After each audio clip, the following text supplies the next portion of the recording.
And I look at the whole religious scene today, and all I see are the inventions and ministries of man and flesh. It's mostly powerless. It has no impact on the world.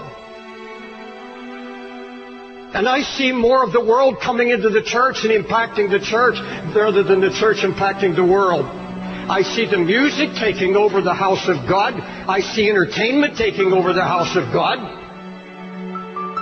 An obsession with entertainment in God's house, a hatred of correction and a hatred of reproof. Nobody wants to hear it anymore. Whatever happened to anguish in the house of God? Whatever happened to anguish in the ministry?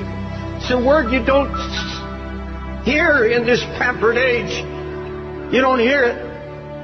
Anguish means extreme pain and distress. The emotion so stirred that it becomes painful. Acute, deeply felt inner pain because of conditions about you, in you or around you. Anguish. Deep pain, deep sorrow, agony of God's heart. We've held on to our religious rhetoric and our revival talk, but we've become so passive. All true passion is born out of anguish. All true passion for Christ comes out of a baptism of anguish. You search the Scripture and you'll find that when God determined to recover a ruined situation, He would share His own anguish for what God saw happening to His church and to His people. And He would find a praying man, and He would take that man and literally baptize him in anguish. You find it in the book of Nehemiah. Jerusalem is in ruins. How is God going to deal with this? How is God going to restore the ruin? Now, folks, look at me. Nehemiah was not a preacher. He was a career man. But this was a praying man. And God found a man who would not just have a flash of emotion, not just some great sudden burst of concern and then let it die. He said, no, I broke down and I wept and I mourned and I fasted. And then I began to pray night and day. Why didn't these other men, why didn't they have an answer? Why didn't God use them in restoration? Why didn't they have a word? Because there was no sign of anguish. No weeping. Not a word of prayer. It's all ruin. Does it matter to you today? Does it matter to you at all that God's spiritual Jerusalem, the church, is now married to the world?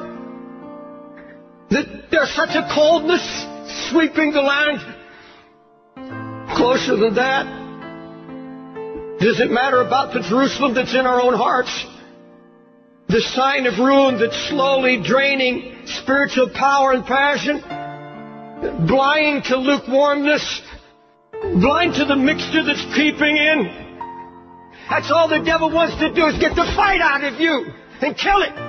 So you won't labor in prayer anymore. You won't weep before God anymore. You can sit and watch television and your family go to hell.